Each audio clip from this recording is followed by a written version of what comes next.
En la cadena SER, Hoy por Hoy, con Ángeles Barceló. Son las 8:30 de la mañana, las 7:30 en Canarias. CaixaBank patrocina este espacio. Tiempo para el análisis, tiempo para el abierto en esta edición del Hoy por Hoy de miércoles con Mariola Urrea. ¿Qué tal? Muy buenos días. Buenos días, Ángeles. Además, hoy aquí a nuestro lado, en Radio celebrando Madrid. San Isidro. Exacto, digo, esta no se quiere perder la fiesta de San Isidro. José María Lasalle, ¿qué tal? Muy buenos días. Muy bien, buenos días. Y Víctor Lapuente, ¿qué tal? Muy buenos días. Muy buenos días, Ángeles. Vamos a empezar, pero antes de entrar en todo el análisis político y análisis internacional con la situación en Ucrania, que ya saben los oyentes, lo venimos contando desde las 6 de la mañana, que la noticia de la noche es la suspensión de la visita de Volodymyr Zelensky, del presidente ucraniano, que estaba prevista para el viernes que viene, con encuentro con el rey Felipe VI, con encuentro también con el presidente del gobierno. Suspensión motivada por la situación ahora mismo en el frente, en Ucrania, donde las tropas rusas van avanzando y están cercando la segunda ciudad más importante del país, que es Kharkiv. Después iremos a todo ello, al minuto resultado, al análisis de la situación, pero no tengo novedades tampoco sobre el cisma de las monjas clarisas, expertas en trufas, que rompen con el Vaticano. Lasalle, no me mires con esta cara. ¿No lo has oído? Es el tema, es el tema, Lasalle. Entonces, hoy no hay novedades, es un tema inmobiliario que hay ahí detrás, pero hay una revolución. ¿Pero por las trufas? No, ellas van a seguir haciendo trufas, parece. Vale. Lo que pasa que han roto con el Papa, bueno, con todos los papas, el único que perdonan un poco es a Benedicto XVI, pero el resto les parece fatal. Pero el origen de todo esto está en una situación inmobiliaria. En la pasta. En el fondo está la pasta. No tenemos novedades, con lo cual hoy lo vamos a dejar ahí, pero sí quiero poner el acento en una noticia que, bueno, no es que nos deba sorprender, dadas las iniciativas que parten de algunos gobiernos de coalición entre el Partido Popular y Vox, pero no por eso quiero dejar de contarlo. Nos vamos a ir a nuestra redacción en Baleares. Mamen Municio, buen día. Hola, buen día. Porque allí PP y Vox han aprobado una moción para pedir al gobierno autonómico medidas para evitar los divorcios. Es una propuesta de la ultraderecha, es una propuesta de Vox que los populares han decidido apoyar, han votado a favor, y que habla de la necesidad de prevenir rupturas de las familias con intervenciones de orientación familiar, mediación y otras opciones. En su defensa de la familia, de hecho, el diputado de Vox ha llegado a comparar los abortos con las muertes de migrantes en el Mediterráneo para concluir que los abortos son la principal causa de la mortalidad, Mamen. Sí, luz verde a esta iniciativa de Vox que ha contado, como dices, con el apoyo del Partido Popular, una iniciativa que contiene reclamaciones al Gobierno, literalmente insta que se contribuya a la prevención de las rupturas familiares mediante intervenciones de orientación familiar, mediación u otras. También reclama esta iniciativa de la ultraderecha al Gobierno a fomentar la natalidad, poniendo en marcha planes de información a las mujeres embarazadas y promoviendo campañas de sensibilización, además de que se eliminen los obstáculos que puedan condicionar a los progenitores respecto al hecho de tener el número de hijos que deseen y cuándo lo deseen. La iniciativa de Vox insta a legislar con perspectiva de familia para que las políticas públicas promocionen la familia como institución, dice el diputado de Vox, Agustí Boades. Incidimos en el valor fundamental de la familia, en cómo mejorar la calidad de la familia y el bienestar de todas las familias. En legislar con perspectiva de familia ha sido este gobierno, con el apoyo de Vox, que ha hecho cumplir la ley, el carácter universal, no exclusivamente asistencial de la política familiar, el fomento de la natalidad y de la maternidad. Queremos tener una sociedad fuerte y estable. Agustí Boades, que como bien comentabas, Ángels, ha comparado las muertes de migrantes en el Mediterráneo con el número de abortos, que ha calificado como la primera causa de mortalidad. Desde la oposición han lamentado esta iniciativa, creen que se trata de un ejercicio de nostalgia de una España, de unas islas que ya no existen. Amén, gracias. Hasta luego. Ya sé que no es nuevo, que no debe sorprendernos que surjan este tipo de iniciativas por parte de la ultraderecha, pero en medio de un contexto, como vimos en la recta final de campaña en Cataluña, en medio de un contexto en el que el Partido Popular va mimetizando poco a poco su discurso, en el tema de la migración, por ejemplo, con el discurso de la ultraderecha, y en medio de un contexto de que vamos a empezar en nada una campaña electoral para las elecciones europeas donde se va a hablar de esto mucho, donde se va a hablar de la ultraderecha mucho, donde vamos a ver qué pasa con la ultraderecha, a mí me parece importante destacarlo, Mariola. Y tanto que sí, son estas alianzas que hace que el Partido Popular acabe presentando o apoyando propuestas que, si no fuera porque de lo que estamos hablando es de cosas serias, casi llamaría a la risa o a la hilaridad. Pero hay una cuestión que a mí me parece interesante señalar. Uno es, la familia no es una institución propia de la derecha, ni la derecha tiene el derecho a apropiarse de lo que es una institución que es no solo tiene un componente afectivo, sino tiene un componente también de cohesión, porque en la familia pasan muchas cosas, y entre otras muchas positivas, que es el apoyo, el cuidado, la atención, el soporte. Yo creo que si uno quiere cuidar a la familia, lo que debe hacer es subir el salario mínimo interprofesional, garantizar las escuelas infantiles, aquellas familias que lo necesiten, proveerles de medios sanitarios para que la sanidad y el cuidado de sus hijos y de sus mayores no sea un problema ni incorpore más una preocupación, las gafas gratuitas para aquellas familias que no las pueden abonar. Por supuesto, también garantizar las estructuras jurídicas y las instituciones jurídicas, entre ellas la ley del divorcio, para cuando la vida en familia se hace simplemente insoportable y la familia está más atendida y más cuidada cuando los padres y las madres tienen un proyecto de vida separado, aunque protejan a sus... y así podríamos citar miles y miles de medidas de cuño estrictamente progresista. Y lo cito así solo para poner de manifiesto que la familia es una institución que corresponde proteger a todos. Y que si hay algo que decir, y me permito en estos micrófonos, es que todos los partidos progresistas saquen pecho de todas aquellas medidas que están claramente orientadas para proteger esa institución de base donde se logra, entre otras cosas, la medida más micro de lo que es la cohesión social. Víctor. Pues estoy de acuerdo con Mariola y con lo que comentabas antes, Sánchez, de que esto no es algo nuevo en el contexto occidental. Algunos van incluso más allá. Desde Hungría a los conservadores en Estados Unidos, los más radicales, buscan prohibir ciertos tipos de divorcios, como los divorcios amistosos. Si no hay culpable, si no hay causa objetiva, pues debería no permitirse el divorcio, ¿no? La defensa de la familia pertenece a la retórica de la extrema derecha europea desde hace décadas y, por tanto, ha sido sometida a escrutinio empírico. ¿Y qué dicen los estudios? Pues bueno, los análisis son bastante contundentes. Hay un efecto negativo de tener a la derecha radical, a partidos como Vox en el gobierno, en los gastos de cuidado infantil. Es decir, cuanto más años, cuanto más tiempo gobierna la derecha radical, menos se gasta en cuidado infantil, que es la cuestión fundamental para sostener a las familias, ¿no? Realmente. Creo que es bendito que se hable de las familias. Creo que la familia es algo importante, independientemente de qué forma tenga, y los beneficios para un niño o una niña de crecer con dos figuras paternales o maternales, pues se calculan miles de dólares anuales según muchos expertos. En Estados Unidos hay una gran discusión, no digo que la vayamos a tener ahora, pero seguramente, como tantas cosas, va a llegar a España. Es una discusión sobre la familia y sobre los efectos que la familia tiene en la desigualdad social, ¿no?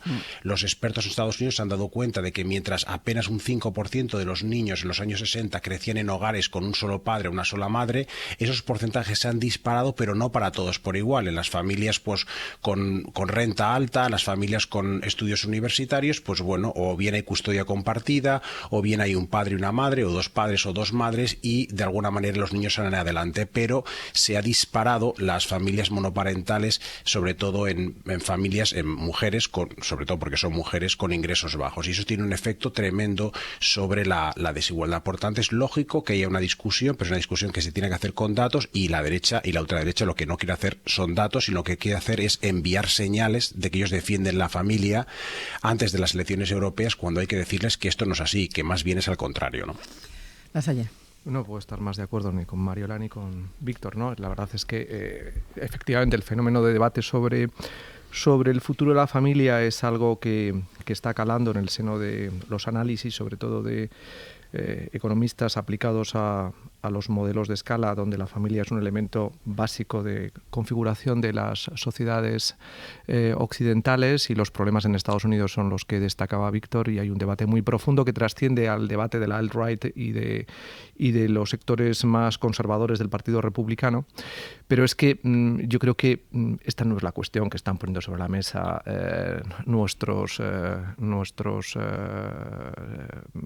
diputados, en este caso, ¿no?, de Vox en Baleares. O sea, yo creo que es algo que habría que interpretarlo más desde un folclore extremista, muy típico de la extrema derecha española, ultracatólica, y que casi viene de una película de Berlanga, en la que el cura está persiguiendo prácticamente a unos posibles, a una pareja que vaya a divorciarse, ¿no? O sea, realmente es algo que no se soporta y que además les aleja, yo creo que de las tendencias de la extrema derecha más activa europea, que efectivamente manejan este tipo de registros, y el caso de Orbán es clarísimo, pero están en la motosierra xenófoba. Y ese es realmente el vector de crecimiento que la extrema derecha está aplicando a sus políticas. Estas cuestiones me parece que a todos nos provocan en una sociedad secularizada, en una sociedad donde la constatación cotidiana del divorcio y de que el funcionamiento del divorcio es razonable en el conjunto de las familias que han adoptado en su seno esa situación, están completamente superadas, y no creo que tengan ningún tipo de incidencia social ni preocupación, ni nos deban llevar a la alarma.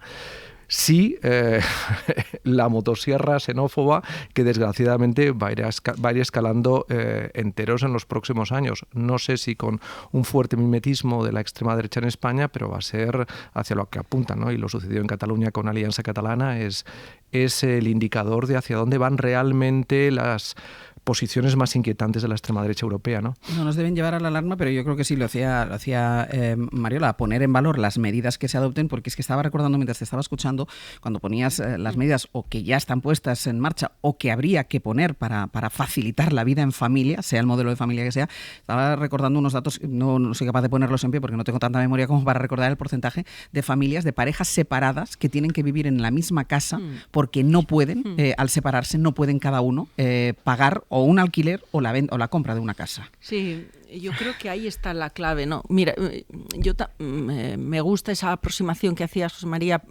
acerca de que en unas sociedades ya muy secularizadas y donde los modelos de familia son tan plurales y convivimos con ellos con extrema naturalidad, yo creo que este tipo de iniciativas pues llaman más a la calificación de puro folclore que a otra cosa. Pero yo insisto en esta perspectiva de quizá la izquierda deba quitarse de cierto complejo de la defensa no quiero utilizar la palabra de apropiación, pero de reivindicación de la familia como un propósito y un objetivo que está en sus programas electorales. Simplemente he hecho un repaso por las medidas que de una u otra manera o están aprobadas por este gobierno de coalición o están en la agenda de este gobierno de coalición, para demostrar que creo que esa es la línea que la ciudadanía pide a la hora de decir, mire, usted no me diga con quién tengo que vivir, yo ya sé con quién quiero o puedo vivir. Deme el instrumental jurídico para hacer esto posible. El matrimonio entre iguales, la separación cuando la vida en familia ya no ofrece ni la bondad, ni la felicidad, ni ese estado que hemos dicho de apoyo y cuidado.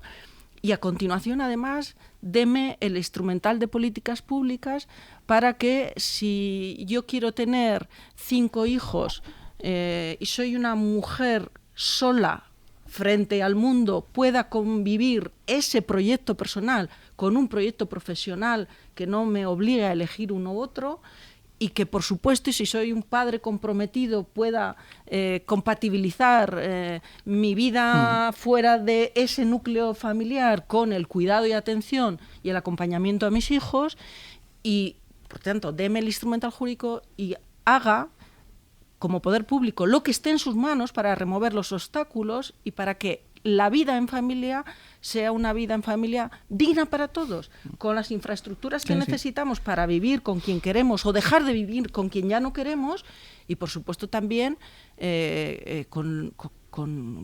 remuévame esos obstáculos que hace que los niños tengan más dificultades a la hora de seguir adelante con sus estudios porque hay núcleos familiares que no pueden acompañarlos dignamente, en definitiva, claro, lo que ya sabemos. Pero yo creo que esa reivindicación también progresista de lo que es la defensa de la familia es algo por hacer. Hay que quitarse es el algo complejo. por hacer. Hay que quitarse el complejo.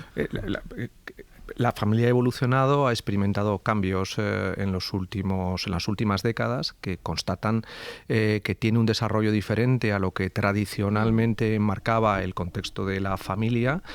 La secularización ha sido evidente y es obvio que las políticas públicas lo que tienen que garantizar es que el régimen de cuidados, que la capacidad de integración de los niños en esos entornos que desgraciadamente en Estados Unidos, que era el debate que planteaba Víctor, están poniendo de manifiesto que se está produciendo muchas veces un deterioro social muy fuerte porque muchos de los niños, especialmente dentro de la comunidad negra y latina, carecen de la experiencia del soporte de cuidados que implica una familia. Claro. Pero es que, insisto, no creo que ese sea el debate aquí. No, es decir, escuchas la argumentación que pone en circulación Vox y es que suena a una especie de coaching de sacristía, pero de sacristía en el siglo XXI, que está absolutamente de modé, que cualquiera que lo escucha y piensa, pero esta marcianada ¿de dónde nos viene? O sea, lo cual hasta cierto punto tranquiliza porque hace ver que la extrema derecha está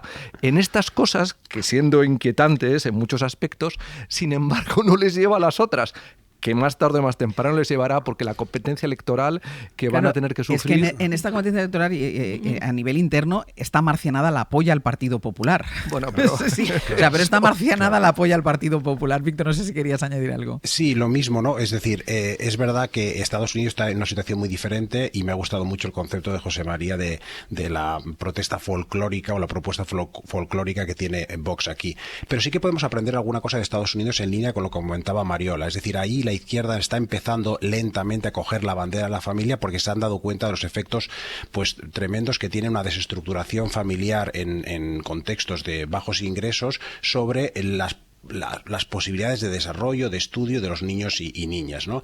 Y aquí yo creo que debería la izquierda cogerlo sin complejos, pero al mismo tiempo, también como ha dicho Mariola, esto no se puede abordar con una política familiar. La familia es tan importante que hay que abordarla con una visión multidimensional. No hay política de familia sin política de vivienda, no hay política de familia sin salario mínimo decente, no hay política de familia sin un ingreso mínimo vital, no hay política de familia sin ayudas a la maternidad, no solo deducciones fiscales por la maternidad, que es lo que tradicionalmente hemos hecho en países como en España, de alguna manera beneficiando a las mujeres trabajadoras de clase media alta y perjudicando a las que no estaban trabajando. Entonces, unas ayudas a la maternidad mucho más generosas y desvinculadas de la renta, ¿no? Yo creo que eso es muy importante y creo que es bueno que la izquierda lo vaya cogiendo. Y yo creo que puede tener complejos a cogerlo si la derecha va haciendo y lanzando estas propuestas que son alocadas, pero sí que pueden distraer un poco y que a la izquierda le puede asociar, yo creo de manera errónea, la familia a la defensa de valores tradicionales. Dos cositas muy rápidas. Yo creo que no hay política de familia tampoco sin un abordaje de la política de cuidados. Hemos citado a los niños, pero yo quiero citar a los mayores, porque creo que este es uno de los grandes desafíos de nuestra sociedad y que impacta mucho en las familias. Y un segundo tema que también es un reto para la izquierda, porque no hay posicionamiento unitario. Las maternidades subrogadas. Esto también es un tema y esto también impacta en las familias. Y una pequeña cosa, porque Yolanda Díaz ha anunciado también que va a intentar pactar con el Partido Socialista una prestación universal a la crianza. Creo que es bueno que estas propuestas que se hacen quizás en un momento electoral, que hablamos sobre otras cuestiones, estrategias de los partidos, etcétera, pues no las perdamos de vista, ¿no? Yo creo que son medidas que se deben estudiar y que creo que sería muy bueno que la izquierda adoptara, ¿no? Pausa y seguimos.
la cadena SER, Hoy por Hoy, con Ángeles Barceló.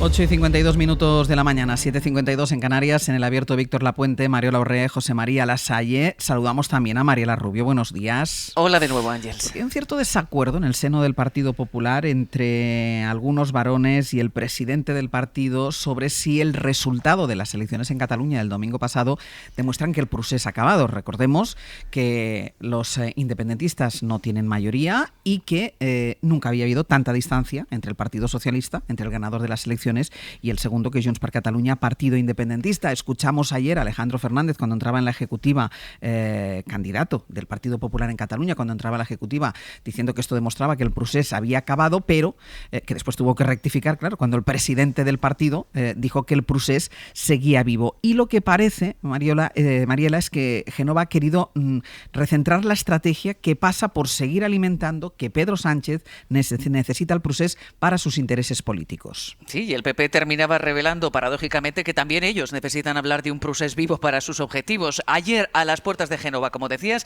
escuchamos a Alejandro Fernández diciendo que el procés ha terminado. Que el veredicto de las urnas es inapelable, en el sentido de que los catalanes han trasladado un mensaje, y es el proceso se acabó, se tiene que acabar. Y yo lo que me comprometo es a ser leal a ese mensaje inequívoco que ha trasladado la ciudadanía catalana. Y me gustaría pensar que el Partido Socialista captaría ese mensaje, pero mucho me temo que van a seguir profundizando en el proceso de la mano de Carles Puigdemont. El resultado electoral, venía a decir Fernández, significa que el procés ha muerto, pero Feijóo, en su discurso ante los varones en el Comité Ejecutivo Nacional, venía a decir lo contrario. Queridos compañeros, el procés no ha muerto, porque el sanchismo lo necesita vivo para subsistir en la Moncloa. El constitucionalismo que representa el Partido Popular es la única vía para salir adelante del disparate de haber entregado a una sola persona, Carles Puigdemont, el presente y el futuro de la política catalana y de la política española. No es tanto una contradicción en términos de diagnóstico, pero lo dice todo sobre la estrategia del PP. Feijóo venía a advertir a los suyos de que dar por muerto el procés supone asumir que la victoria de Illa es en realidad un triunfo del constitucionalismo y que implícitamente decir que el procés se acabó implica también una validación de la estrategia de Pedro Sánchez en Cataluña. Por eso el líder del PP fijó ayer posición llamando a sus varones a evitar a toda costa hablar de una nueva fase de distensión en Cataluña, porque hacerlo supone reventar toda la estrategia de Génova, que es exactamente la contraria, acusar a Sánchez de revivir el procés. Feijóo quiere llegar a las elecciones europeas desgastando al presidente, acusándole de depender más que nunca del independentismo, de resucitar a Junts y de estar dispuesto a entregar la Generalitat a Puigdemont. Y nada de eso tiene sentido si se asume, como hacía ayer Fernández, que el procés en realidad ya ha muerto. Por eso el líder del PP catalán terminó el día ayer, Ángels, matizando sus palabras en las redes sociales, añadiendo que los catalanes han votado finiquitar el procés, pero que Sánchez quiere continuarlo. Feijóo quiere convertir las europeas en una segunda vuelta de las generales, necesita ganarlas y hacerlo además por goleada, y para ello sabe que debe conjurar el balón de oxígeno que han supuesto las catalanas para el PSOE, y con ello el relato de los socialistas. Mariela, gracias. A vosotros. O sea, que algo tan traumático como ha supuesto el procés no es decir hoy está vivo y mañana está muerto, no puede terminar de un día para otro, pero, Víctor, en cualquier caso, el mensaje que dejan las urnas con esa minoría independentista después de tanto tiempo y esa distancia del Partido Socialista del segundo, algo querrá decir. Pues sí, pero el PP está descolocado, Ángels. Lo vemos en lo que dicen, y ya no hay unanimidad en aquello de que había un proceso en Cataluña y que eso ha desencadenado un proceso español. Feijóo dijo que ayer que el proceso no ha muerto, Alejandro Fernández lo contrario, pero sobre todo yo creo que más allá de las declaraciones lo vemos en lo que hacen. Ayer el Partido Popular rechazó denunciar al Congreso ante el Tribunal Constitucional por el conflicto de atribuciones entre el Senado y la Cámara Baja, cuando hace un mes no tuvo inconveniente alguno en desempolvar este procedimiento, que yo no soy jurista, pero que es inédito en la historia constitucional española en 45 años, que es una especie casi de botón nuclear, una llamada a la deslegitimación del Congreso, ¿no? Que es un paso muy arriesgado, pero en el PP consideraban que era necesario porque, claro, la amnistía es la corrupción política máxima. Pues bien, ya parece que eso no es tan así. En segundo lugar, lo vemos en cómo van a evolucionar las movilizaciones. Yo creo que hay prevista una, creo que para el día 26, ya veremos cómo se organiza, si es tan importante y el Partido Popular la dota de tantos recursos como hace unas semanas. Y luego estamos viendo también que algunas voces, pues como Juanma Moreno, pues abren la puerta o no la cierran a un posible acuerdo entre el Partido Popular y el PSC. Recordemos que Alejandro Fernández en Cataluña defendió la tesis de apoyar a Collboni en el Ayuntamiento de Barcelona. Y al final creo que en el Partido Popular tienen que decidir quiénes son sus adversarios. Para Alejandro Fernández, para gran parte del PP catalán como mínimo, el rival son los independentistas. El PSC puede ser un aliado puntualmente, como en Barcelona. Pero en Génova no está claro este diagnóstico. En Génova casi domina la opción opuesta, o como mínimo sigue avanzando, que es que los socialistas son los adversarios a batir y Junts, una vez pasada la amnistía, son posible carne de pacto. Y yo sigo insistiendo en que la visita de la cúpula de Foment de Treball a Puigdemont fue muy significativa, porque creo que hay un interés económico que se empieza a mover entre Barcelona y también Madrid, para que la derecha una sus fuerzas a futuro con una reedición de los pactos del Majestic de Aznar y Pujol 2.0, y a corto plazo incluso votando en el Congreso todas las derechas políticas, que son mayoría, para oponerse a las políticas izquierdosas de las que estábamos hablando antes, como las que ayudan a la familia, ¿no? Ahora seguimos con el análisis, que tengo que ir a publicidad, lo retomaremos con el análisis de esto. Me ha gustado la frase, es al PP lo que está Ángeles es colocado. Pues seguiremos hablando de eso a la vuelta. Primero Íñigo Sastre, buenos días.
Hoy por hoy, con Ángeles Barceló. Estados Unidos va a mandar $1.000 millones en munición a Israel después de que la semana pasada frenase el envío de bombas al gobierno de Netanyahu, que sigue su ofensiva contra Gaza. José Luis Astre. Hoy es el aniversario de la Nakba, el desplazamiento forzoso de los palestinos cuando se creó el Estado de Israel, y denuncia la ONU que Israel ha vuelto a obligar a marcharse a más de 500.000 de palestinos con esta guerra, Bayo. Unas 550.000 personas forzadas a huir una vez más por la escalada de los ataques israelíes, tanto en el sur como en el norte de la Franja de Gaza, en lo que las autoridades palestinas califican ya como una segunda Nakba. A la huida se suma el drama diario, con escenas donde vemos a civiles tratando de rescatar a las personas sepultadas entre los escombros. Médicos Sin Fronteras ha anunciado que esta semana ha dejado de dar servicio en el principal hospital de Rafah, mientras el debate internacional está, como decías, en ese apoyo de la administración Biden con la autorización del envío de $1.000 millones en armas a Israel. Siguen las protestas pro-palestinas en varios campus de Europa, también españoles. Hoy los acampados en Barcelona llaman a una huelga educativa y hay a esta hora algún incidente en el campus de la Autónoma, en Barcelona. Sergi López. Sí, por parte concretamente de los estudiantes de la Universidad Autónoma de Barcelona, que han bloqueado los accesos a los ferrocarriles de la Generalitat en el campus universitario con motivo de esta huelga estudiantil que hay convocada hoy en defensa de Palestina. Según informa el Sindicato de Estudiantes de los Países Catalanes en las redes, unas 80 personas han pasado la noche acampadas en la plaza cívica del campus y a primera hora de la mañana han cortado los accesos hacia los trenes con mesas y sillas. Estos estudiantes tienen previsto unirse a la manifestación que tendrá lugar este miércoles a mediodía en Barcelona. En Ucrania, Rusia avanza en el cerco a la ciudad de Kharkiv, que es la segunda más poblada del país y que ha obligado a Zelensky a suspender la visita que tenía previsto hacer a España pasado mañana. Y además, hay de momento 3 muertos y decenas de edificios incendiados en el territorio francés de Nueva Caledonia, en el Pacífico Sur, en protesta por una reforma constitucional que se debate en Francia, país hoy conmocionado por la emboscada que un grupo organizado tendió ayer a los gendarmes que trasladaban a un narcotraficante. Abrieron fuego contra los agentes y mataron a 2 de ellos. De los deportes AMPE, el Sevilla-Cádiz puede confirmar hoy al tercer equipo descendido en primera. La cita es en el Pizjuán, a las 7:30 de la tarde, una derrota del Cádiz, aparte de salvar ya de forma matemática al Mallorca, que ayer empataba 1 con Osasuna, podría certificar el descenso matemático de los gaditanos si a la misma hora el Rayo suma un punto en Vallecas contra el Granada, y desde las 10 de la noche el Celta puntúa a su vez en Balaídos contra el Athletic. También se juega a las 10 de la noche el Getafe Atlético de Madrid. La victoria del Atlético les mete matemáticamente en Champions. Todos los partidos en Carrusel Deportivo desde las 7:20 de la tarde. Y de ayer, además, Real Madrid 5, Alavés 0 y Girona 0, Villarreal 1, resultado que aleja a los catalanes de la segunda plaza y de la Supercopa.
Barceló.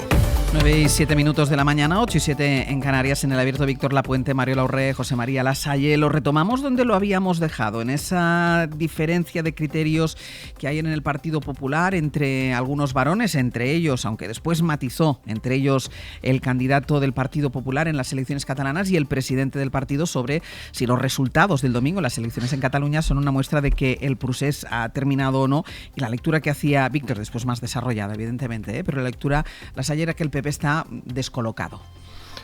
Pues la verdad es que no lo sé. Los resultados que han conseguido en Cataluña debería avalar la tesis de que por lo menos han acertado en la campaña electoral tal y como la planteó Alejandro Fernández, contra el criterio inicial precisamente de candidato de Feijóo, que no gustaba ¿no? a Feijóo, exacto. Y que ha conseguido 15 diputados y reducido enormemente la diferencia que en las últimas citas electorales ha existido entre el PSC y el Partido Popular. Por lo tanto, hoy escribía Silvia Alguno en La Vanguardia la constatación de que el procés no había estado presente en los debates, ni siquiera en voz de los candidatos del Partido Popular. Por lo tanto, yo no entiendo muy bien a qué se debe esa reflexión, que a veces es consecuencia, fíjate, en mi experiencia de cómo funciona esa casa, a que se cuelan párrafos no muy conscientemente por parte de quienes hemos sido redactores de discursos políticos. Y que si no tienes un pie presente en el entorno en el que se ha desarrollado una campaña electoral, como probablemente haya podido suceder en el Speakwriter, finalmente se dicen estas cosas para sorpresa, que constata un dato muy relevante de que ese discurso no fue consultado a Alejandro Fernández, que es quien preside el Partido Popular en Cataluña.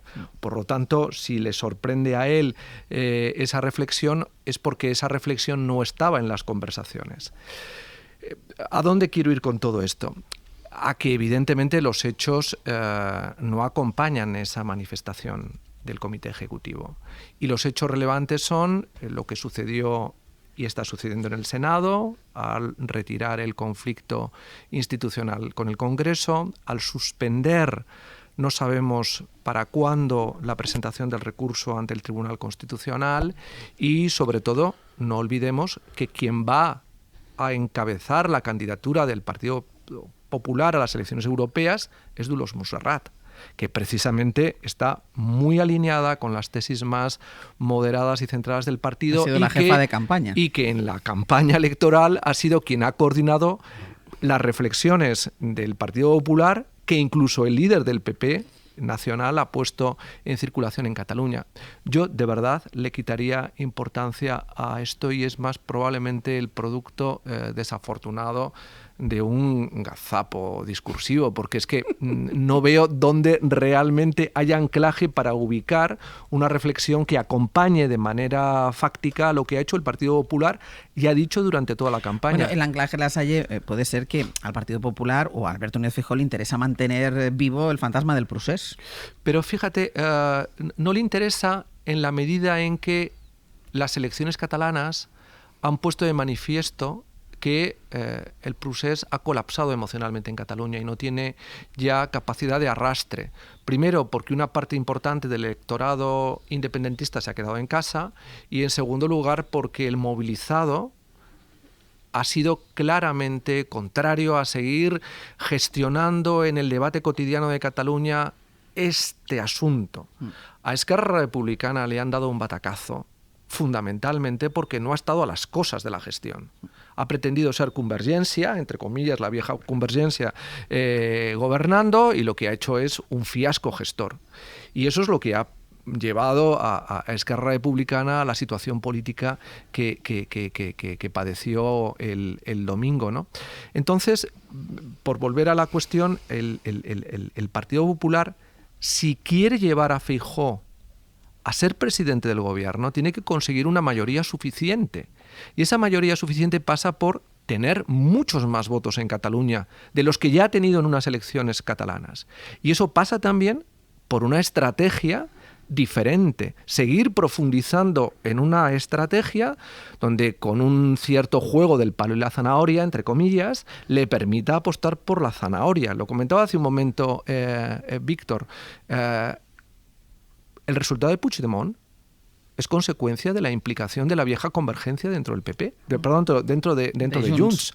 Es decir, el discurso providencialista ha desaparecido de la campaña electoral en boca de Junts. La presencia de Sánchez Llibre llevándole una propuesta económica de Foment a Puigdemont en Perpiñán es un dato, pero es que ha aplicado la estrategia de Trias en las municipales en Barcelona. Por lo tanto, todavía no está Junts para volver a captar la sintonía de CiU, pero está en ese proceso clarísimamente. Por lo tanto, yo creo que lo que ha dicho ayer el Partido Popular en boca de Feijóo va a ser desautorizado en el día a día, porque el PP necesita convertirse en la segunda fuerza política en las generales en Cataluña para tener una mayoría suficiente. Mariela. Bueno, yo creo que esto es un ejemplo de discurso racional, ¿no, José María? Pero yo creo que tampoco podemos negar que hay otro plano, ¿no?, del discurso más de que yo llamaría de política ficción, y que los hechos no avalan tu tesis, pero que conecta emocionalmente con algo con lo que tú, como partido político, quieres conectar. Y es que ahora asistimos a la idea de que el líder del Partido Popular dice que el procés no ha muerto, pero es que hasta antes de ayer asistimos a líderes del Partido Popular, lideresas del Partido Popular, muy potentes políticamente hablando, que sigue creyendo que ETA no ha terminado. Y forma parte de los canales de comunicación política, que yo no sé cuál es la pretensión que hay detrás de todo ello. Tampoco sé cuánto tiempo se puede seguir haciendo política ficción sin que el chiringuito caiga. Tampoco sé cómo de lejos te lleva políticamente la política ficción. En el caso de Isabel Ayuso hay datos que le avalan, seguramente porque ese discurso conecta con unas capas, mientras que hace políticas fiscales principalmente que benefician a sectores muy determinados en Madrid y que sostienen ese tipo de gobiernos. No sé cómo de proyectable es esto de la política ficción a escala nacional. Yo me temo que no le va a llevar a Alberto Núñez Feijóo muy lejos. Y creo que está atrapado él en una estrategia que cada vez le aleja más, no ya de su propósito inicial, que era presidir el gobierno de España, sino de simplemente la descripción como un político sensato, moderado, riguroso, de sentido común, que es el típico político que se define a sí mismo así, que seguramente se ve así y se gustaría seguir viendo así, pero sus hechos tampoco avalan este modelo de político en Alberto Núñez Feijóo. Entonces, a mí, mi conclusión es, yo creo que tiene muchas dificultades para hacerse con el control serio del partido, tiene muchas dificultades para configurar una estrategia política creíble a escala nacional para los próximos años. Creo que sigue atrapado en una lógica que es humanamente entendible pero políticamente desastrosa, que es ya queda poco para llegar a la Moncloa y en una de estas derribo políticamente hablando y democráticamente hablando al gobierno y me hago con el poder. Eso no tiene pinta de que vaya a ocurrir, por muy precaria que sean los acuerdos, por muy complejo que sea la política nacional. Y yo creo que hay mucho de eso, hay de no aceptación de los resultados, de una ensoñación de que está cerca algo que no tiene visos de que esté tan cerca, y todo esto le está consumiendo la configuración de un proyecto político. Yo no he estado en la vida política, pero como analista digo que los proyectos políticos necesitan tiempo, necesitan dedicación, necesitan desde la oposición construirse con bases sólidas, realistas, que se apoyen en datos, pero necesitan tiempo y da la impresión que Alberto Núñez Feijóo lo que tiene es prisa. Y luego hay otra cosa que decías tú, si aspira a gobernar, que aspira a gobernar evidentemente y además con prisa, el PP necesita ganar por más votos, tener mejor resultado en Cataluña. Pero y es en el País Vasco. Sí, pero es que además necesitas ser capaz de tejer otro tipo de alianzas, en este caso con Junts, con lo cual el primer interesado en que el procés haya muerto es el Partido Popular. O sea, es Alberto Núñez Feijóo, porque en cuanto des por muerto el procés, cuando este halo de convergencia acabe por comerse a todos Junts per Catalunya, el primer beneficiado va a ser el Partido Popular. Pero es que, por eso digo que, a ver, Feijóo tiene ansiedad por llegar al gobierno, como el presidente del gobierno tiene ansiedad por retenerlo, ¿no?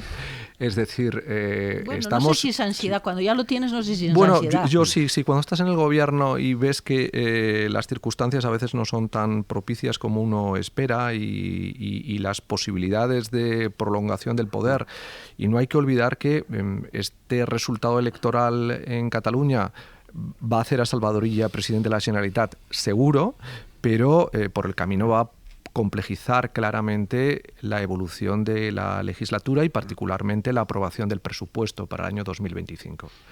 Y hemos de asumir que no puedes prorrogar un no presupuesto, por así decirlo, con lo cual el Rajoy gobierno no ha dejado algún manual bastante interesante. pero era una prórroga a partir de un presupuesto. A ver, es que este presupuesto tenía un techo de gasto de 14.000 millones de euros, ¿vale? Y no estoy afirmando que sea el mejor escenario. Pero... Por eso digo que complejiza algo, porque los vetos cruzados y los juegos de elección que acompañan a Salvador Illa en su acceso a la presidencia de la Generalitat le van a obligar a tener que, evidentemente, hablar con Esquerra y con Junts de manera distinta. Y eso va a tener una repercusión en la elaboración del presupuesto. Y vinculado a la elaboración del presupuesto está la continuidad de la legislatura. Con todo, soy de los que cree que efectivamente el Partido Socialista tiene carrete para seguir en el gobierno y no va a haber problema. Pero esas ansiedades escénicas sí presionan también en quien tiene el poder. Eso es evidente. Pero por volver a la cuestión que planteabas, Ángels, Feijóo quiere llegar al gobierno. Y Feijóo es un pragmático, más allá de los problemas políticos que hemos vivido y que le vemos muchas veces como consecuencia más de la falta de un equipo lo suficientemente ahormado que a un proyecto. Y prueba de ello es que el Partido Popular ha obtenido en los últimos tiempos resultados electorales importantes. Es decir, ha ganado con mayoría absoluta en Galicia, ha conseguido un resultado relativamente precario pero razonable en el País Vasco y, por supuesto, el resultado en las catalanas ha sido inmejorable. Donde se la está jugando realmente son las europeas. Porque, por alguna razón, se ha instalado en la prensa madrileña y en muchos analistas que el PP o saca una diferencia de voto abultadísima al Partido Socialista o no tiene opciones de gobierno. Y eso es lo que está precipitando la ansiedad. Para mí, de los dos candidatos, porque también para el presidente Sánchez, sus aspiraciones europeas pasan por un magnífico resultado en las elecciones europeas. Y ahí es donde el PP necesita, de la mano de alguien como Dolors Montserrat, un buen resultado también en Cataluña. Por eso no tiene soporte fáctico irracional eso. Y Feijóo no es un político que quiera vivir dentro de una burbuja de autoficción, de verdad. Déjame que me tengo que ir Víctor, voy contigo a la vuelta, es que me tengo que ir a la publicidad, son 2 minutitos solo, 2 minutitos y seguimos.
SER, Hoy por Hoy, con Ángeles Barceló.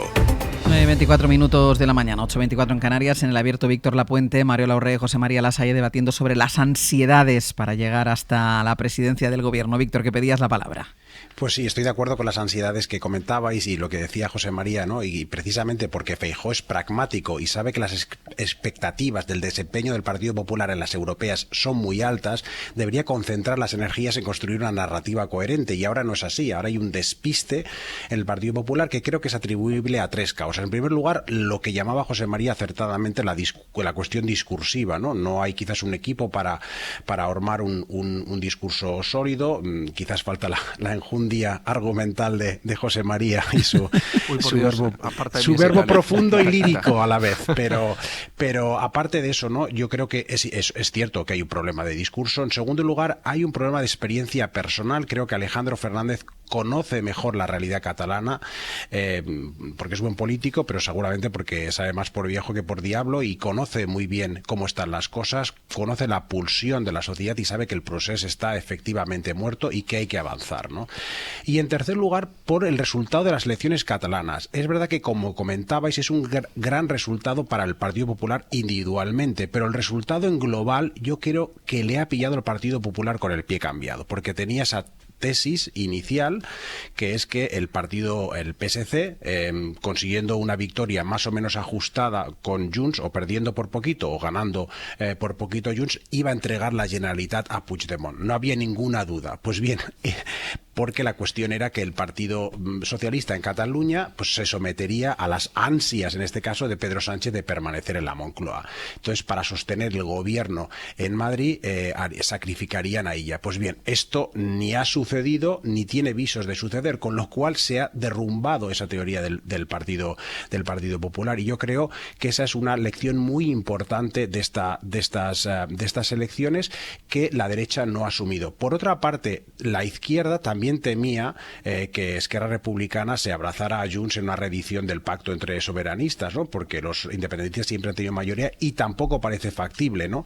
Con lo cual, el resultado de estas elecciones es que el PSC tiene un margen de maniobra que nadie dudaba que ganaría las elecciones, pero no que tuviera ese margen de maniobra a posteriori, ¿no? Yo creo que, no sé si os ocurre a vosotros, pero yo creo que en general, a los pocos días de celebrarse unos comicios, nos olvidamos y ponemos la vista en los siguientes. Pero con el caso de las catalanas, del domingo, a mí me ocurre al revés. Cuanto más tiempo pasa, más me doy cuenta de la extrema relevancia de estas elecciones, porque han cambiado completamente los discursos tanto de la izquierda como de la derecha. Se han esfumado esos temores que tenían unos y otros, y ahora toca, pues bueno, pactar, gobernar, en fin, cosas de las que no estábamos acostumbrados, pero que son las normales en una democracia, ¿no?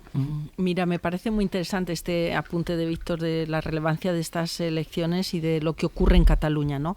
Durante más de 10 años hemos estado unos y otros haciendo política, han estado con el propósito de reconducir la situación. Se han manejado instrumentos políticos distintos, se han manejado estrategias discursivas distintas, narrativas distintas, pero al final del día quedan evidencias que son difícilmente discutibles, ¿no? Uno es que probablemente el artículo 155 tuvo razón de ser y éxito en el momento en que se activó, y el Partido Socialista apoyó al Partido Popular en esa estrategia, que era una estrategia también dura y difícil, y la estrategia de distensión, indultos y también ley de amnistía tiene ya evidencias acumuladas suficientes para demostrar que en este momento concreto ha dado también buenos resultados, entendiendo por buenos resultados no que Salvador Illa pueda ser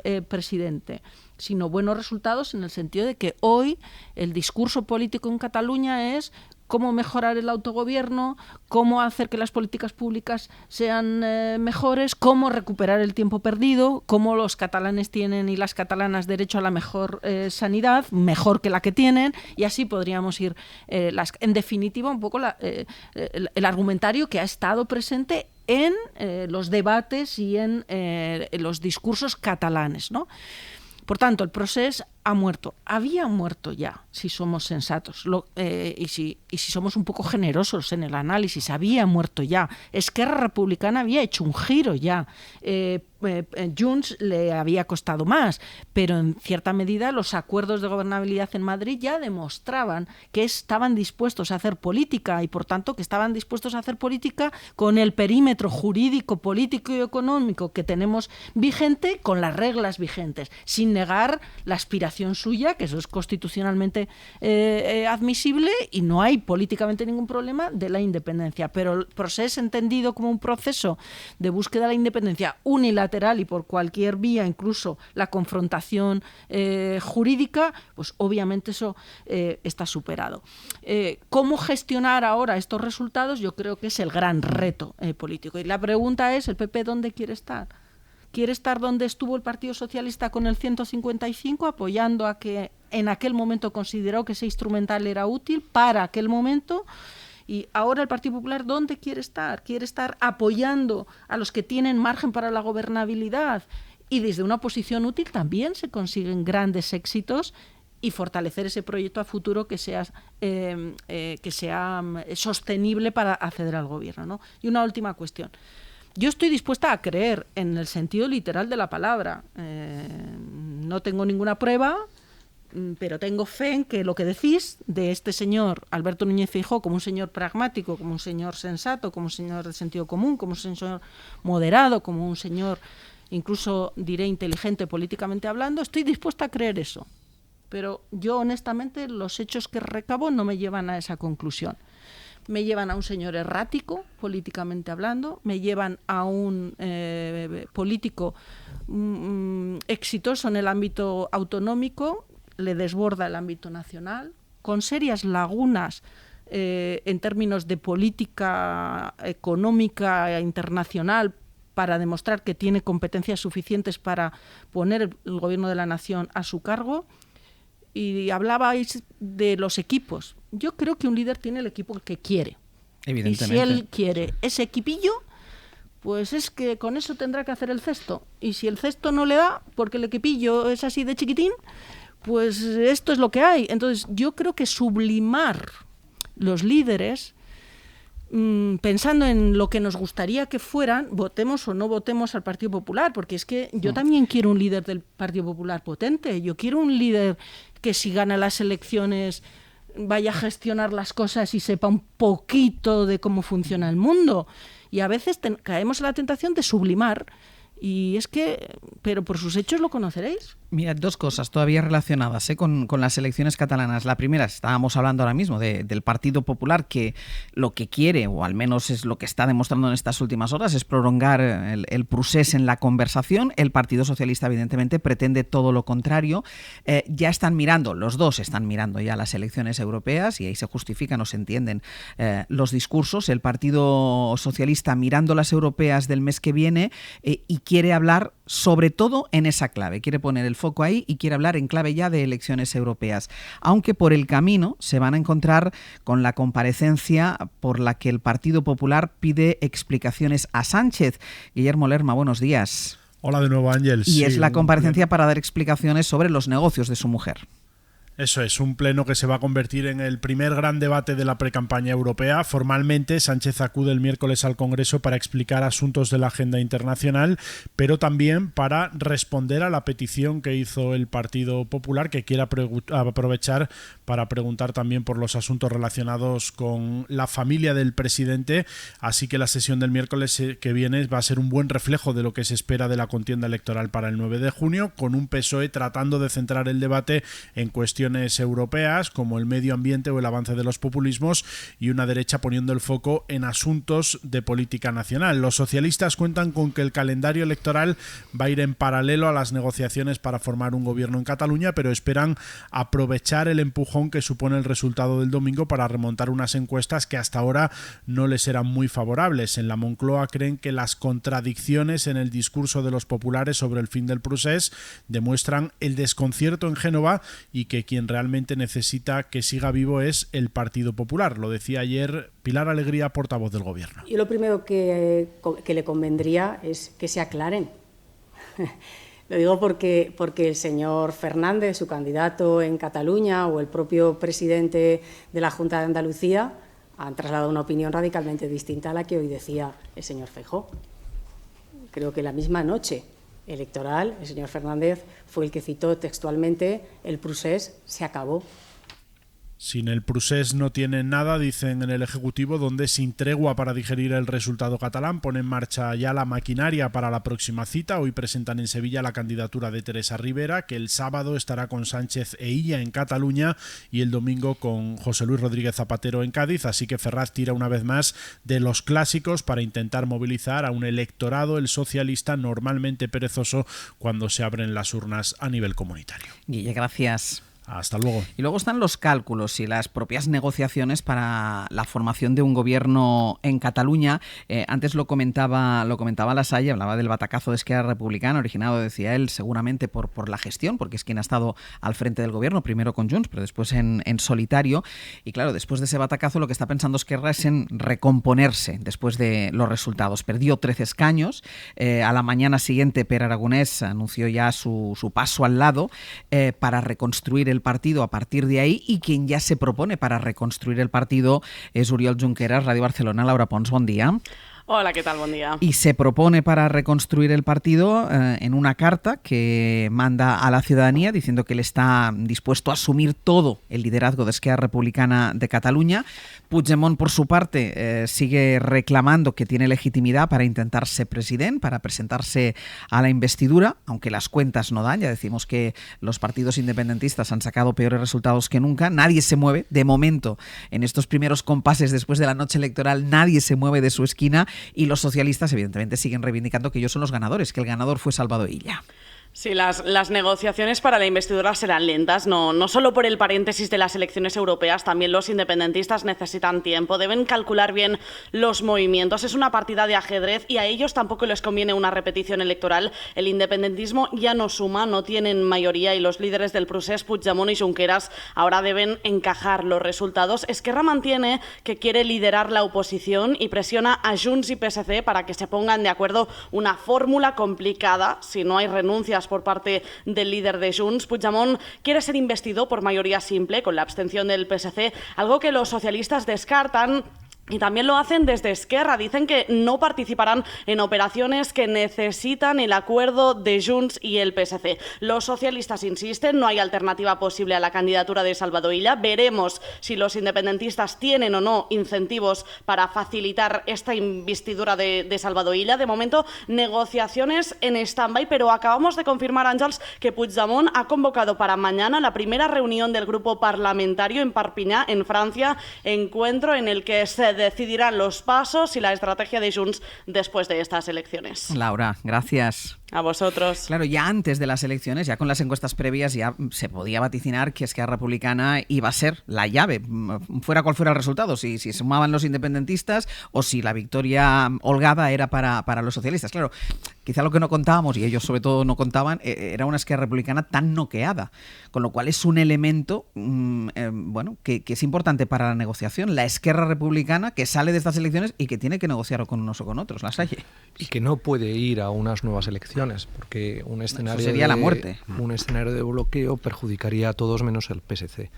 Por lo tanto, nadie puede plantearse como horizonte de su estrategia política el bloqueo, y por lo tanto, más allá de un bloqueo, íbamos a decir, razonable en el diálogo negociador que plantea que cada uno trata de llevar al otro a donde no quiere, pero en el desenlace final es obvio que el bloqueo que condujera a unas nuevas elecciones significaría pues un batacazo electoral para todos, salvo para el PSC, ¿no? Y yo creo que ese es el escenario que como incentivo negociador es más determinante. Por otra parte, claro, Esquerra Republicana tendrá que afrontar todo un proceso de duelo muy complejo. Es verdad que en apariencia la caída de Pere Aragonès implica una depuración interna, en el sentido de salvar un poco la imagen de asumir responsabilidades, pero el debate de fondo es la continuidad también de Oriol Junqueras. Todos sabemos que ha habido un conflicto de intereses muchas veces explicitado entre ambos en cómo gestionar la Generalitat, en la medida en que Per Aragonés pretendía crecer más allá de lo que realmente representaba dentro de Esquerra Republicana, pero el cuestionamiento del resultado tiene sombras que se proyectan sobre Oriol Junqueras y su estrategia. Con lo cual, el proceso es de una complejidad interna que le va a llevar a Esquerra Republicana, como se decía ayer en la prensa de Cataluña, al rincón de pensar, ¿no? Y eso, ¿qué dará lugar? Pues dará lugar probablemente a no impedir que el PSC llegue al gobierno, porque insisto, el incentivo último de no ver unas nuevas elecciones, yo creo que va a ser imprescindible para que Esquerra siga pensando qué hacer políticamente. Es que ni siquiera tendría candidato para esas elecciones, porque Oriol Junqueras, recordemos, no se puede presentar a esas elecciones. Por eso. Víctor. Sí, pero con un matiz. Estoy de acuerdo que no podía ir a elecciones y es obvio que si Esquerra Republicana fuera un actor unitario, racionalmente no iría nunca a elecciones, pero pensemos que no es eso, si es más bien el ejército de Pancho Villa, entonces pueden ir a cualquier escenario, ¿no? Yo no descarto ninguno, aunque sigo pensando como vosotros que no es pues lógico que vayan a elecciones. Esquerra Republicana tiene dos almas, la de izquierdas y la independentista, pero tiene más de dos egos. Tiene a Aragonés, tiene a Junqueras, tiene a Marta Rovira, más unas bases muy agitadas de las cuales siempre puede salir algún líder mesiánico. De momento, los que había salieron de Esquerra Republicana, han intentado ir por solitario ahora o en otros comicios anteriores, no les ha ido bien, pero podrían volver al redil, ¿no? Y sobre todo hay dos narrativas sobre la debacle de Esquerra Republicana, que son dos narrativas opuestas. Unos, los más pactistas, consideran que es el procés lo que les ha llevado a esta situación, pero por el contrario, los irredentos dicen que no es el proceso, sino es el post-procés. Ha sido lo contrario, ser blandos y dialogantes con España, lo que les ha hecho perder el apoyo de activistas que, como comentaba antes, han estado promoviendo candidaturas de izquierda independentista que no han tenido éxito positivo, porque no han tenido representación, pero sí han tenido un éxito negativo, porque han logrado convencer a muchos votantes independentistas que se quedaran en casa. Un resultado también bastante importante de estas elecciones es que ha habido una participación muy baja. Cuando hay una participación muy baja, normalmente quien sufre son los partidos constitucionalistas o españolistas, y los independentistas o soberanistas van todos a votar porque es su Generalitat, ¿no?, la que está en juego. Sin embargo, ahora se han quedado en casa, en gran parte por eso. Por tanto, será, no está claro qué es lo que vaya a suceder, y Esquerra Republicana pues parece ser que ha perdido muchos votantes a Junts, pero también ha perdido muchos al PSC, ¿no? Entonces ahí ha estado su problema, ¿no? Plantear una campaña como gestión por una parte o defensores de la independencia por otra ha sido un poco meterse contra entre la espada y la pared, ¿no? Porque ninguna de las dos estrategias le ha resultado, ¿no? Y yo creo que es verdad que el procés está muerto, pero si miramos al bloque independentista, ¿por qué ha ganado Puigdemont a Aragonés? No ha sido porque ha puesto la gestión en el centro de debate, no ha puesto la sanidad, no ha puesto cercanías, no ha puesto la sequía, no, ha puesto la confrontación contra el Estado español y la idea que nosotros podemos chantajear o extraer lo que podemos del gobierno de Sánchez con 7 diputados, ¿no? Por tanto, no es una victoria, digamos, de los más moderados dentro del independentismo, y todas esas reflexiones ahora se están haciendo Esquerra Republicana. Yo no me atrevo a predecir que puede salir de esa caja negra, ¿no? La legislación española la hemos criticado muchas veces por configurar unos plazos muy dilatados entre la noche electoral, la configuración del Parlamento y la sesión de investidura. Y yo creo que tengo la percepción que en esta circunstancia concreta, donde hay que hacer tantos duelos, Esquerra tiene que hacer el suyo, pero Puigdemont también tiene que hacer el suyo, y eso requiere un tiempo. Creo que esos plazos de la legislación ahora favorecen la reflexión. Mi impresión es que el escenario final es un escenario donde Salvador Illa preside un gobierno en minoría y tiene por delante una legislatura difícil, porque hay que ir siguiendo haciendo estas digestiones que son pesadas, porque es que venimos de un proceso de intento de ruptura. un proceso donde a la sociedad se le ha llevado también a la tensión máxima, donde se ha fragmentado, donde se ha roto espacios de convivencia. Todo eso, suturarlo, requiere muchas cosas, requiere la activación de instrumentos jurídicos y políticos dolorosos. Implica ahora la creación de una red, tejer una red política de nuevas confianzas, que era una de las palabras que aparecían en los acuerdos de gobernabilidad, ¿no? Es que sigue imperando la desconfianza entre las partes. Bueno, eso hay que tejerlo. Yo creo que la legislatura que se tiene por delante es ambiciosa en todo lo que esta palabra implica, de reto, de dureza, de riesgo, pero creo que Salvador Illa reúne las condiciones de líder, hablábamos antes de liderazgos, para pilotar eso. Pero antes de llegar a eso tenemos que hacer todas las digestiones. Y yo creo que, honestamente, que la legislación en esta ocasión, los plazos favorecen. Además de las elecciones europeas que sí, antes también lo habéis citado como un momento importante también. Habrá un dato relevante que es la elección del presidente del o Parlamento, la presidenta del Parlamento de Cataluña, ¿no? Y ahí evidentemente se estará apuntando, por lo menos en un pequeño sismógrafo, por dónde están las tensiones y por dónde se están resolviendo, ¿no? esos conflictos que comentabais. Pero yo creo que en términos generales Esquerra Republicana estará en el rincón de pensar y el desenlace será comprender que su mayor error ha sido quererse presentar como un partido de gestión cuando la gestión no le avalaba.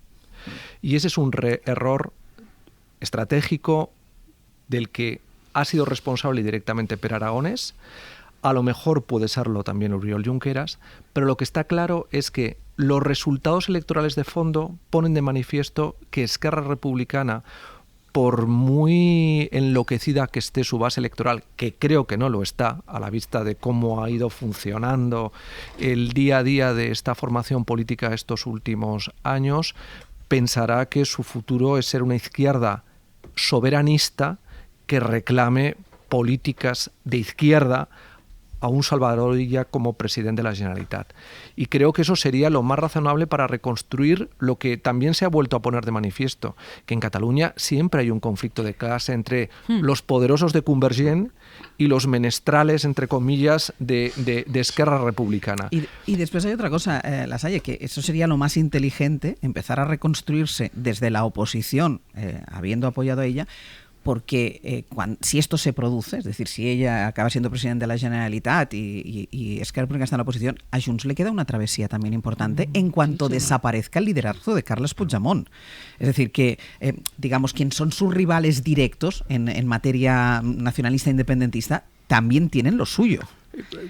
Yo creo que se convertirá, que esta es la tendencia que se ha visto en estas elecciones, a ser como una especie de reliquia mística del procés, que es lo que muchas veces la derecha más conservadora catalanista necesita. Pero también su Poblet, su Montserrat, pero también tiene un proceso por delante. Sí, por eso. Y ese proceso de convertir una reliquia mística es en lo que está, iba a decir Foment, Sánchez Lliure y la vieja Convergencia. Claro. Víctor y Mariola, muy breves los dos, Víctor. Me parece muy interesante lo que dices, Ángels. ¿Quién puede decir a 5 o 10 años que Esquerra Republicana no estará en mejor posición de alcanzar la Generalitat que Junts e incluso que el PSC? Porque ellos quieren alejar la sombra del tripartit, porque cogen los datos a corto plazo y dicen, nosotros negociamos el tripartit, nos metimos en el gobierno con el PSC y caímos en escaños en las elecciones siguientes. Sí, en las siguientes sí, pero 2 después recuperasteis la hegemonía de la izquierda y os convertisteis en la principal fuerza de izquierdas en Cataluña. Entonces, ayudar y apoyar al Partido Socialista puede tener costes a corto plazo, a medio plazo los legitima y consigues mucho voto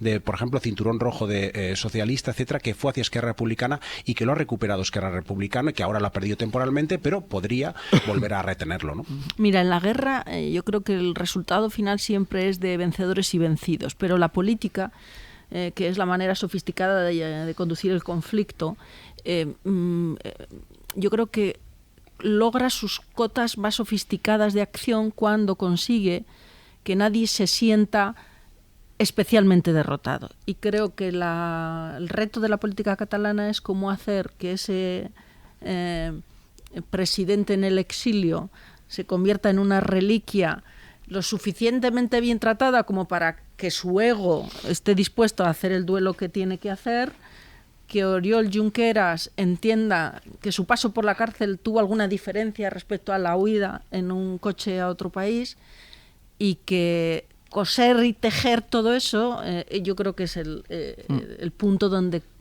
se determinará si Cataluña sale adelante o no sale. Voy a cerrar el abierto con el tema que ha sido apertura desde las 6 de la mañana, lo que hemos conocido esta madrugada, y es la cancelación de la visita del presidente de Ucrania, Volodymyr Zelensky, a España. Tenía previsto viaje oficial el viernes para reunirse con el rey y con Pedro Sánchez, pero Javier Bañuelos, hola de nuevo. Hola de nuevo, Ángeles. Sin dar más detalles del motivo, el gobierno confirma que Zelensky canceló el viaje y, entre otras cosas, lo que venía a hacer Zelensky era firmar un acuerdo en materia de seguridad. Sí, ese era el motivo principal de su visita, todo estaba preparado, el dispositivo de seguridad se había diseñado ya, de hecho, se esperaba la llegada de Zelensky mañana a las 8 de la tarde, aunque Moncloa habían llevado esta visita con mucha discreción. Oficialmente nunca quisieron confirmar la recepción del presidente ucraniano, sin embargo, pese al silencio de Moncloa, públicamente algunos de sus ministros sí daban por hecho que Zelensky pisaría España, lo confirmaba de hecho la ministra de Defensa, Margarita Robles. Bueno, ya saben que España está firmemente comprometida con Ucrania. En este momento está en una situación muy complicada y por tanto vamos a estar con él y a seguir apoyándole, y ahora haremos visitas con él, y lo más importante es el compromiso total y absoluto que España tiene con Ucrania y que vamos a seguir todo el tiempo que sea necesario. Bueno, aún así, Áñez, Moncloa no confirmaba la recepción del presidente ucraniano, una visita que, sin embargo, sí estaba en la agenda pública de la familia real, que programó, de hecho, un almuerzo con el presidente Zelensky. Anoche, fuentes gubernamentales confirmaron a la SER que la visita se cancelaba. El motivo, la ofensiva rusa en el norte de Ucrania. Ese giro de 180 grados en la agenda de Zelensky significa que ese acuerdo que comentabas, ese acuerdo bilateral sobre seguridad que se iba a firmar el viernes, tendrá que esperar. Un acuerdo, Ángels, importante, un acuerdo prioritario para Ucrania, porque Zelensky pretendía sellar el compromiso de nuestro país de seguir ofreciendo su apoyo militar, al menos hasta su ingreso en la OTAN. Baño, gracias. Un abrazo. Pues Zelensky, que cancela esta visita porque la situación en Ucrania ahora es realmente complicada. Rusia está rodeando y cercando la segunda ciudad más poblada del país, que es Kharkiv. Nicolás Castellano, ¿qué tal? Muy buenos días. Hola, buenos días, Ángels. Porque Rusia está ya a solo 40 kilómetros de Kharkiv. Además ha conseguido un avance y hacerse con decenas de localidades en muy pocas semanas. De hecho, Zelensky ha hecho cambios en la estructura militar, vuelve a pedir a sus aliados que le envíen más armas, pero sobre todo que se las envíen ya, que le ayuden ya. Y tú, Nico, has podido hablar hace unos minutos con algunos habitantes de Kharkiv, de esa ciudad, que te han contado cómo están viendo, ¿no? Cómo están viviendo ese avance ruso. Sí, las fuentes oficiales, Ángel, señalan que es una difícil situación en el campo de batalla, y eso ha llevado a Zelensky a cancelar la visita a nuestro país. De hecho, el Estado Mayor acaba de reconocer en un comunicado que han tenido que retirarse de algunas localidades que están situadas al este de Kharkiv debido al avance de los rusos y para intentar evitar y salvar la vida de nuestros soldados. Es el comunicado literal. Dicen que la situación es preocupante, por lo que tú señalabas, en dos frentes. En dirección recta hasta la frontera son 30 kilómetros, ahí los rusos han entrado 5 kilómetros en el territorio hacia la ciudad, y un poco más al este, a 70 kilómetros, los rusos han recuperado algunas de las localidades de 20, 30.000 habitantes que ya habían ocupado al inicio de la macroofensiva hace 2 años. Es decir, los ucranianos recuperaron ese territorio en la contraofensiva de Kharkiv, que fue su mayor éxito militar hasta ahora, pero los rusos están avanzando muy rápido en estas 2 semanas. Otro dato, han tenido que evacuar los ucranianos a 8.000 civiles en estas 2 semanas de ofensiva rusa. Pero como dice, a pesar de la situación, hemos hablado con algunos habitantes de Kharkiv, de la ciudad, de la zona urbana, como el profesor Igor. En la propia ciudad no hay situación, no hay pánico, siguen funcionando cafés, bares, no hay... Todo esto, Ángel, en medio de una ofensiva de misiles que ayer atacaron varias zonas residenciales con 17 heridos, entre ellos 3 menores atrapados en un edificio de la ciudad, pero nos dice este profesor de español en la Universidad de Kharkiv que él no se piensa ir. Y sigo en Kharkiv y si no aparecen las tropas rusas en la propia ciudad, yo no me voy, y si no me destruyen la casa. Recordemos, Ángel, que esta ciudad es la segunda de Ucrania, tenía casi 1,5 millones de habitantes antes de esta macroofensiva y ahora quedan aproximadamente 1.200.000 personas. Nico, gracias. Hasta luego.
Cadena SER.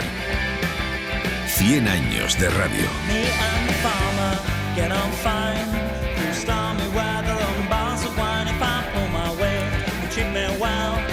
Pues vamos a ir terminando ya el abierto. Sergio Castro Nausle, buenos días. ¿Qué tal?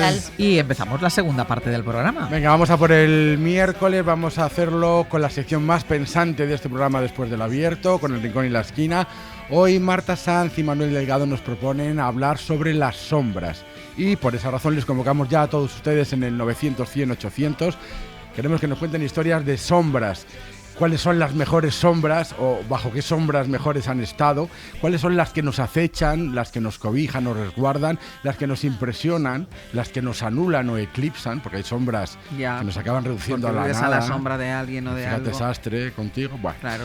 Y siempre a mi sombra. Claro, me anulas. No, pero también es un buen sitio donde estar. Bueno, depende, ¿eh? Bueno, pues llama al 900 100 800.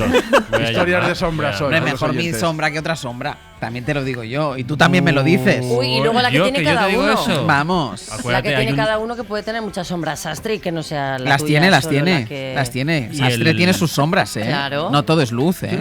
Hay que convivir con ellas. Gracias, Lasalle. Si no fuera por ti, qué mala sombra tenéis. Qué ensombrecido te quedarías. Llegan las cartas desde el más allá. Recibimos una semana más una carta de un personaje que está en el cielo, que nos ha dejado. Y en este caso, la de hoy es la de Amy Winehouse. Vamos a saber si ha sacado un nuevo disco. ¿Y con quién? ¿Con quién está haciendo duetos? ¿Quién le hace los coros? Nos la leerá Roberto Villar a partir de las 11. Y después, el viaje de ida hoy nos llevará a recorrer la vida de Josefina de la Torre, poeta, novelista, cantante lírica, dobladora de Marlene Dietrich, perteneciente a la generación del 27 y perteneciente también de las denominadas las sin sombrero. Vale, vamos a terminar este programa conociendo a una persona bastante peculiar. Se llama Trygve Linason. Pero yo tendré que decir este nombre. Sí, tendrás que decirlo varias veces además. Yo le diré, señor. Bueno, señor, ¿qué tal está usted? Señor. Vale. Señor alto, porque mide 2,18. Claro, alguien que mide 2,18, ¿a qué se dedica? A dar sombra. A dar sombra. Muy bien visto, muy bien visto. Y también al baloncesto. Pero es alguien que cuando acaba la temporada no se va a Ibiza a bailar reggaetón y a ponerse en un yate para tostarse al sol. Se marcha a su tierra, a la granja familiar, a Islandia, y se dedica a cuidar de las ovejas y de los caballos. ¿Ves? Viva el baloncesto. Es que el baloncesto tiene unas sorpresas. Es diferente. Lo vamos a dejar aquí el abierto, que después nosotros continuamos. Víctor Lapuente, Mario Laurrea, José María Lasalle, hasta la semana que viene. Muchas gracias. Adiós. Buenos días.